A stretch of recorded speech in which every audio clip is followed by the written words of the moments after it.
This is the final word, Women's World Cup Daily, Day 6, New Zealand versus South Africa, brought to you by Lacuna Sports. Focus on your game. Lacuna has your kit covered. Geoff Lemon and Firdose Moonda as South Africa and New Zealand took on one another at indoor, and a slightly happier South African face down the screen the last time they turned out.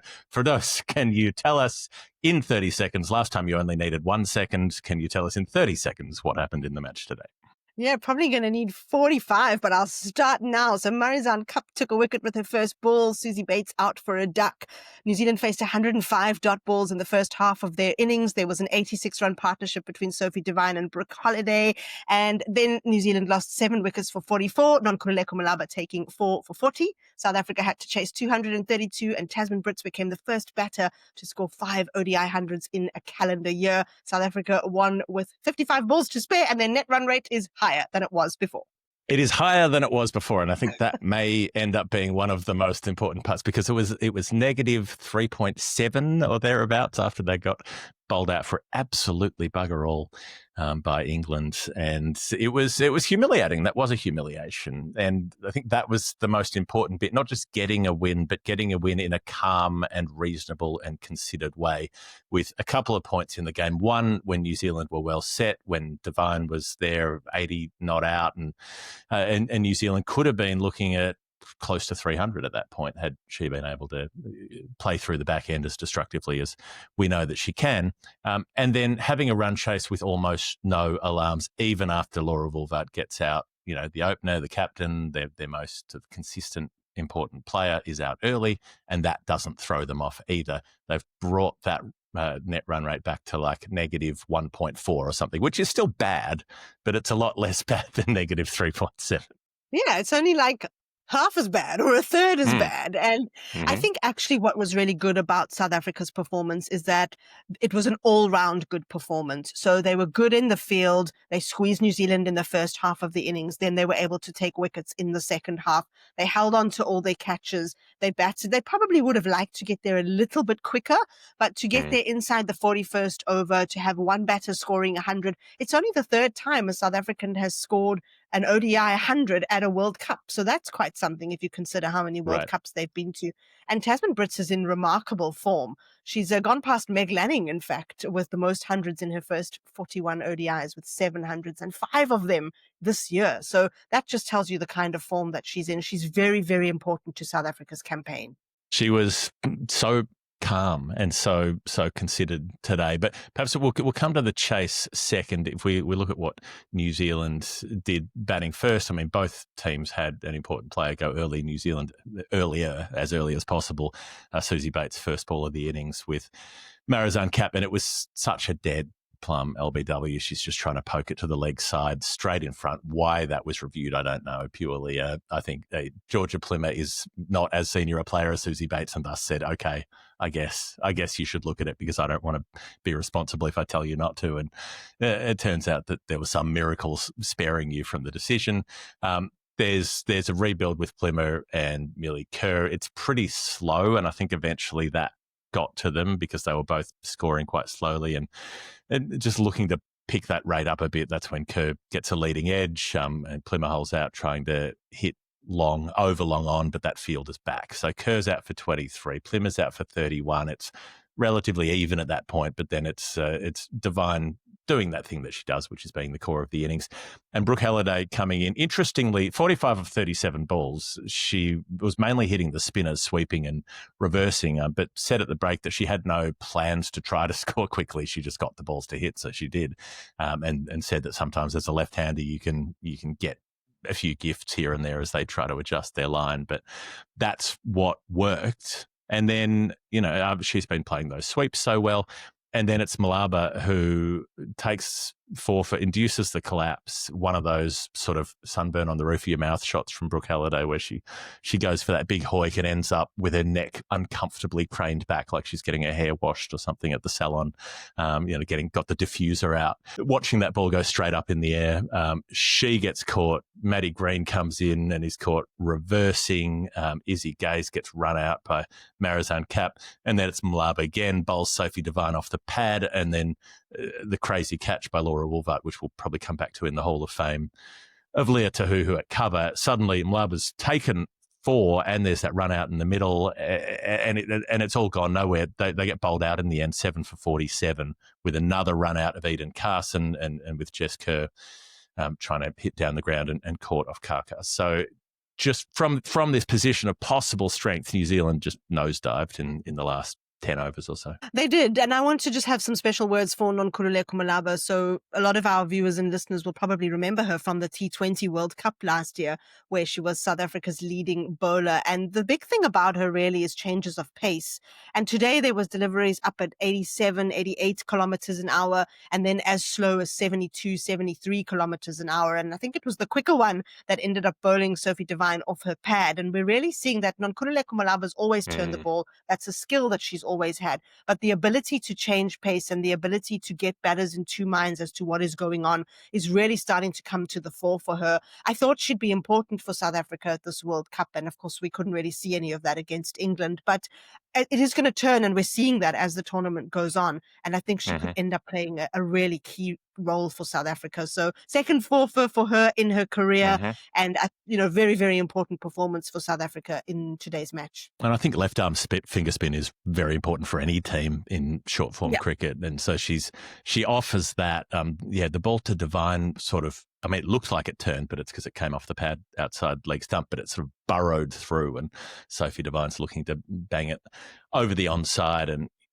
out for 83, where another day she makes 140 and puts them completely out of reach. Brooke Halliday was probably a bit over optimistic at the break. She was like, 230 is a really good score, and we'll be happy to defend that. Didn't work out that way. Wasn't too challenging in the end. But so Jess Kerr opening things up, 7 wides in her first 3 overs, couldn't get the swing right. The ball was going all over the place. And then she does get it right for the delivery that matters, which is the one to Woolvart, where I thought fair enough from the standing umpire to say not out because it looked like it was swinging down the leg side. But they reviewed it. They were willing to take the gamble, and she had it online to get that third red on the leg stump on the review. Yeah, exactly. And I think Laura Woolvart will be pretty disappointed with what's happened with her in the tournament thus far. I mean, the England game's an anomaly, so maybe we don't have to think about that too much. But I know she's been working on all these kinds of things. So working against facing left arm spin, which undid her against England, working on facing the moving ball, which maybe to an extent undid her today. So she's putting in the work. And I think we know that Laura Woolvart is a very hard-working player. What's important for me is what happened after that, because South Africa could easily have fallen apart. They've got Sune Lees coming in at number 3. Number 3 is not her usual spot. Before this match, she averaged around 19 at number 3 and 33.44 at number 4. So number 4 is actually where she's got most of her runs, including her only ODI 100. But they're trying her at number 3. I mean, they're not playing Dirksen. Cup's not batting as high as maybe we'd like to see. And today she really came off. That partnership of 159 with Tazmin Brits is South Africa's highest for any wicket at a World Cup, and third highest for the second wicket. And I think she played really nicely. She was a good foil to Tazmin Brits, who was really the one giving the innings momentum. For me, what stands out about Tazmin Brits is that whereas she used to be a predominantly leg side player, she's actually adjusted. And in this innings, she scored 68 runs on the offside. She also scored 40 runs in the V down the ground. So she's using her feet well. She's able to take advantage of width. She creates width for herself, and she plays the ball really late. And these are all the makings of a really good batter. It was fascinating just how offside dominant it was. She was backward point, she was cover, she was mid-off. She looked like, you get those players who are the other way around, like Woolvart was earlier in her career, where she just couldn't play through the leg side at all, and everything was a drive on the offside or nothing. And Brits is the opposite. She was such a hoiker. She could, if it was short, she could whack it. And if it was full, she'd sort of try to heave it through mid-wicket. And if it was anything outside off stump, she was kind of lost. Whereas, this was such a good display of offside play. This is watching a player's trajectory in real time going almost exponentially up. Exactly. And I think this is a symbol of what she's worked on, or a signal of what she's worked on, because you can't be one-dimensional as a player. So if you look at her numbers between 2022 and 2024, it's something like, 9% of runs scored on the offside. So pretty much nothing, right? And if you Mhm. look at it this year, it's much, much higher. And this year is the year where she's got those 5 ODI hundreds. 2 of them were in the lead up to this tournament against Pakistan, one against West Indies and one against India in a tri-series in Mhm. Sri Lanka. So she's really getting this to work for her, and she's bringing almost a complete game together. And I think, having seen that, maybe then it's not a bad idea to have Sune Lees up as high as she is, because they can save some bigger hitters for the lower order. I still want to see Annery Dirksen in the 11. Annika Mm. Bosch, I don't think, did herself any favors. Look, she was trying to get the score quickly today, so she ended up holing out, and maybe they'll forgive her that. But she's not been in good form. Annery Dirksen's got 250s and a maiden ODI 100 this year, so I'd like to see her in the 11. But overall, South Africa will be happy with that batting performance and happy with the way that they paced it, given Mhm. what's to come. Big opposition later in the week for them. India. They, How big they, can it they, get? they, they had their bit of luck though, that stand. So when the partnership was only 14, that's when the balls hit to cover, and Big Susie Bates, playing her 350th game for New Zealand, didn't have a good one, the Golden Duck, earlier, and then this ball hits her knee, ricochets away, and they were cooked. I mean, Lees and Brits were both in the middle of the pitch. One of them would have been run out. That partnership would have been broken early. You could have had an entirely different match played, and just with a little bobble off the turf, it's deflected away. And so Bates, having a day to forget in what is technically a milestone game. I don't know that 350 is specifically a number to get that excited about. Come back to me when you played 400, Susie. Let's talk about it then. But if we're crunching stats, the 700s bit is really interesting, because Lanning is still the clubhouse leader for one day hundreds, despite having retired by the age of 31. She has 15 one day hundreds, I'm going to say. Her first 7 came in 44 innings, and Brits has done it in 41. So, not to say that she'll be able to maintain that pace through a whole career, but she's ahead of the world record line up and down the pool now. She's a stroke ahead. Yeah, and she wanted to be. When she was told that at the end of the match, she said, "I don't really care about records, but since you've said Meg Lanning, I'm quite pleased, and I'll take it." And just one more on the Susie Bates misfield. It wasn't the only misfield that we saw from New Zealand. So 38 runs in Mm. total that they conceded off misfields, which was unusual for New Zealand. I didn't expect to see such a sloppy demonstration in the field from them. And by contrast, South Africa were really good in the field, especially in the catching department. So Mm. that's also something to keep an eye on. Yeah, they bowled poorly at times as well. Illing opening the bowling, good to have a left arm option, but there was a lot of problems with line, a lot of balls down the leg side. Amelia Kerr was bowling very wide of the off stump for a lot of the innings. So things just didn't come together for New Zealand. They're 0-2 at the moment. They're one of only a couple of teams that don't have a point yet. And so there's a lot of work for them to do if they want to contend. They've got Australia out of the way, but they've still got India and England to come.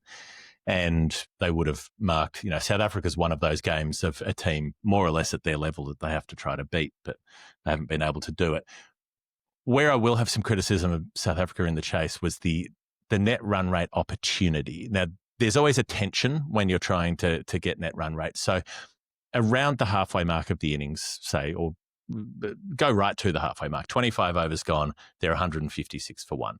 And so there's a point at which you can start to think, well, they could be more aggressive, but they've still got to get another 80-odd runs, which means if you lose a couple of wickets there, you can still lose a game from that point if you're reckless. So it's not as simple as just go foot to the floor. But you think, look, 75 to get, try to do that in 12, 13 overs, something like that, and get done by the mid to late 30s in terms of overs.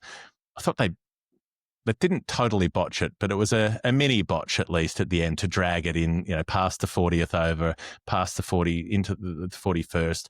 There were a couple of moments there. There was Jafta coming out and taking 10 balls to get off the mark. I mean, you can't be coming in at that point of an innings and soak up 9 dot balls and then score a single. That just didn't work. There was, I think it was the end of the 40th over where they need 8 to win. She hits a 4 off the second last ball. You've got 4 to score off the last ball of the over. And if you do that, you don't drag it into another over. So that benefits your net run rate. She didn't even try to hit that ball, just blocked it and went on into the next over. And then even down to the lack of attention paid when Lise hits the last ball of the innings over cover, it runs away to the boundary, but they've already crossed for the second run. So they only get 2 runs allocated for that, where had they been more aware, they would have seen the New Zealand fielder had given up. You get 4. I mean, marginal gains, but these things can matter, particularly if you're trying to qualify 4th in a competitive field. Yeah, absolutely. I mean, as you said that, I'm just reminded of the reason West Indies are not at this World Cup, which is that Stefanie Taylor in the World Cup qualifiers hit a 4 when she should have hit a 4 on the next ball. She should have taken 1 and then hit 4, something to that effect. And that's game awareness. I think she accidentally hit a 6 when she needed to hit a 4 and then hit a 6. That's correct. Yeah.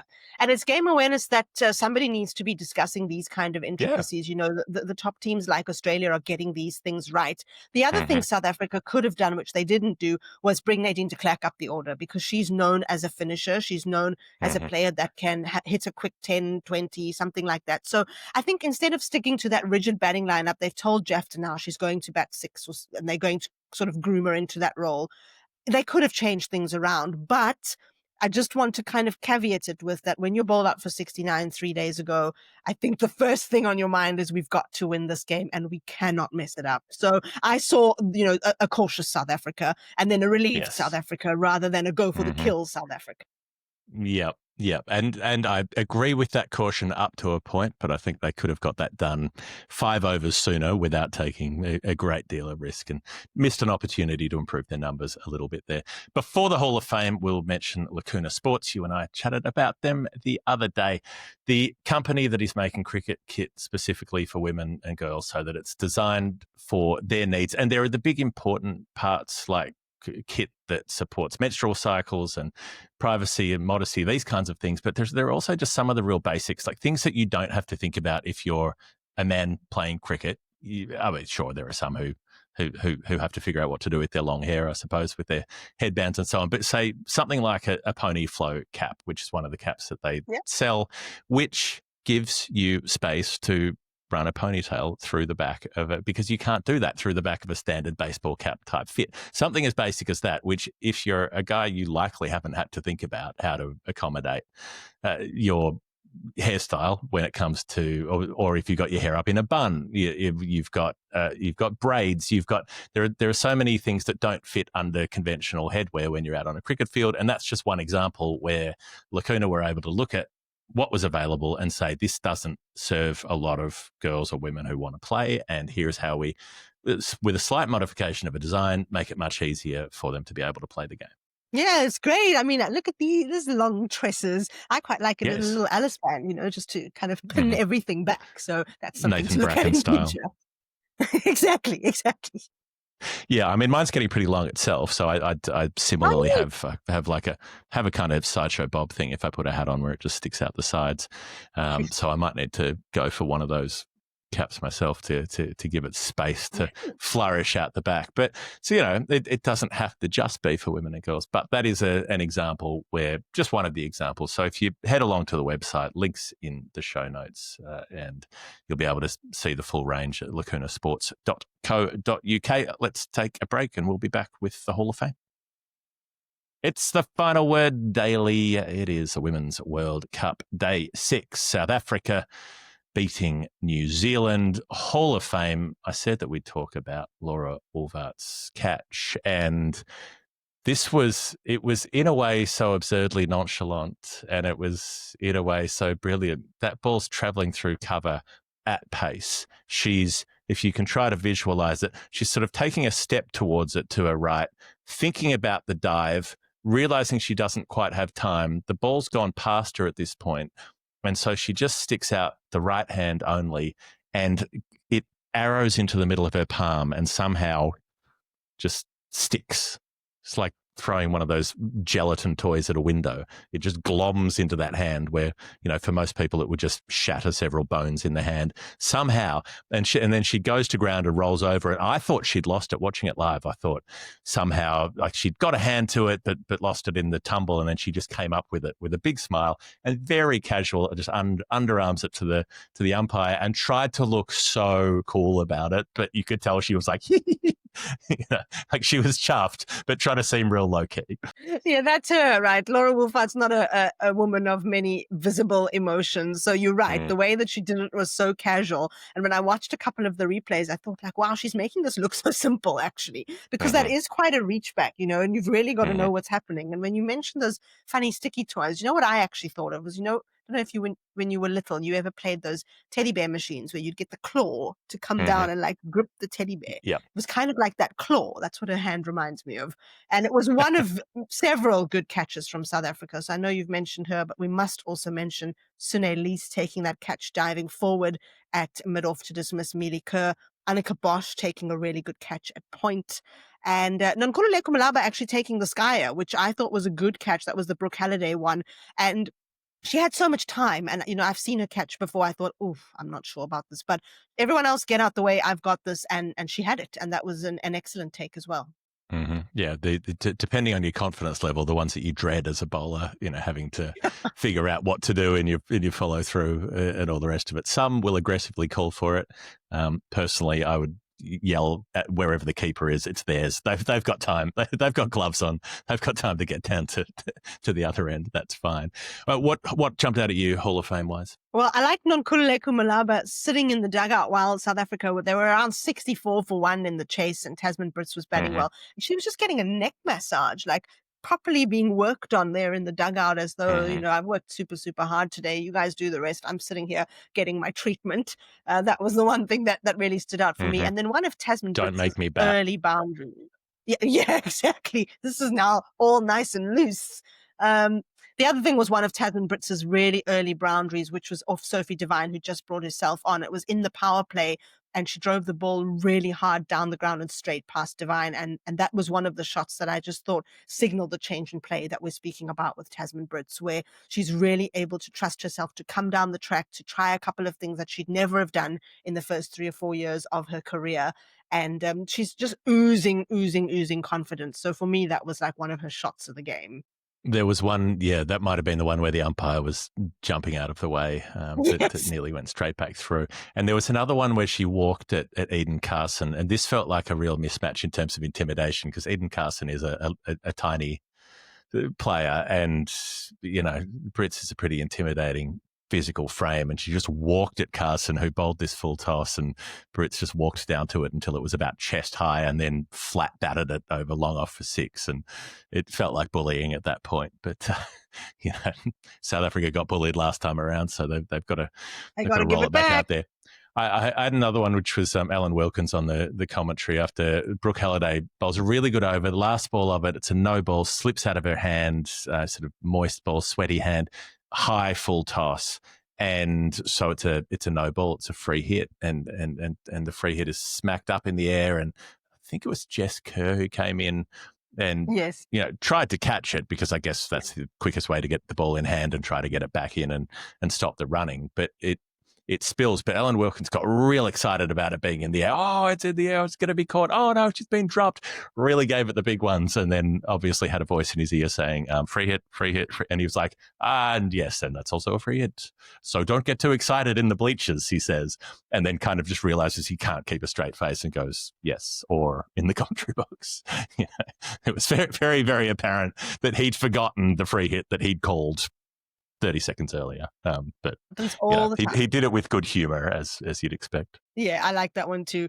And especially where I think he said something along the lines of, we've duped you all, haven't we? Or something like that, which was also quite funny. Yeah, that was a nice little moment as well. I also wanted to just mention the double checking of potential dismissals, because we've now seen 2 in 2 days. I don't know if this is a Hall of Fame thing, but we saw it with Muniba Ali's run out in the India-Pakistan game. And then today we saw a potential stumping from Tazmin Brits, which was given not out and then double checked. And Tazmin Brits actually asked the third umpire, asked the on-field umpire, how come this is being checked again? So we've seen this twice in 2 days at the tournament, and I'm quite intrigued to see how many more we're going to get. And I'm not entirely sure myself of how many times you can double check these things.